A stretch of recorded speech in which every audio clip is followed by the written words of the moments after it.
Le milieu de la brique, c'est un milieu, en fait, le milieu de la construction plus largement, c'est un milieu déjà en pleine effervescence au Québec. Il y a beaucoup de chantiers de construction. C'est un milieu qui génère économiquement beaucoup de retombées pour le Québec. Mais de façon collatérale, ça génère aussi beaucoup de matières résiduelles. On sait qu'à l'heure actuelle, ce sont plus de 40% des matières résiduelles générées au Québec qui proviennent du secteur de la construction et plus précisément du secteur du bâtiment. À lui seul, il représente plus de 2 millions de tonnes de matières résiduelles qui sont générées annuellement. En ce moment, c'est plus facile d'aller reprendre ces briques-là et de les envoyer au dépotoir et d'installer des nouvelles briques d'importation des États-Unis que d'utiliser, de revitaliser les briques qui sont encore bonnes, les matériaux qui sont encore bons. Et donc, c'est un gaspillage énorme de ressources. C'est un désastre écologique de faire ça. On démantèle des murs de briques en bon état, puis jour après jour, je jette des containers de briques. Et c'est ce que je suis plus capable de voir, puis ça coûte très cher à la société et ça coûte très cher dans le portefeuille.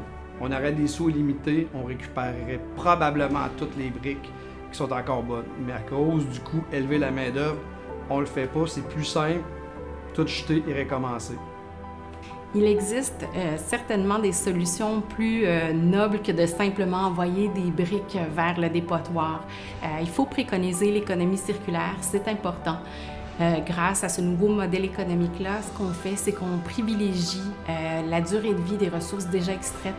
Donc, on va privilégier le réemploi des briques qui sont encore bonnes plutôt que de choisir de s'approvisionner en briques neuves. Il faut comprendre que lorsqu'on fait le choix de la brique neuve, on fait le choix de s'approvisionner à l'étranger. Ça induit deux conséquences importantes. On génère des gaz à effet de serre par le transport, mais également par l'extraction des ressources, soit l'argile. Le milieu de la construction a tout intérêt à s'inspirer de la nature où tout est réutilisé. Le fait de pouvoir revitaliser des matériaux qui sont encore d'excellente qualité, c'est ça qui permet de créer un monde meilleur à tous les niveaux. On est les plus gros entrepreneurs en maçonnerie résidentielle au Québec. Fait que j'ai une responsabilité d'emmener ça plus loin. Je pense que s'il y a quelqu'un qui peut le faire, c'est nous, Maçonnerie Graton. Donc, on a décidé d'inventer une machine. Mon associé David Dufour et Hugo Cartier, mon ami, on voulait simplifier le procédé. On voulait pas de quoi de complexe, très compliqué, parce que l'objectif est tout simplement de conserver la brique sur le lieu même, faire une économie circulaire en même temps. On veut pas de manutention. Tant qu'à investir du temps là-dedans, on a dit on réfléchit à une façon de faire pour qu'on récupère la brique sur l'immeuble en tant que tel. L'impact écologique de la machine, c'est qu'habituellement, si on voudrait recycler un mur, brique à la brique, nettoyer et réutiliser les mêmes matériaux, on parle de 760 heures de travail pour un 1000 pieds carrés. Mais actuellement, c'est trop de temps, ça coûte trop cher, donc ce qu'on fait, c'est qu'on jette tout au complet, on recommence en neuf avec des nouveaux matériaux. 1000 pieds carrés, ça prend 600 heures de travail.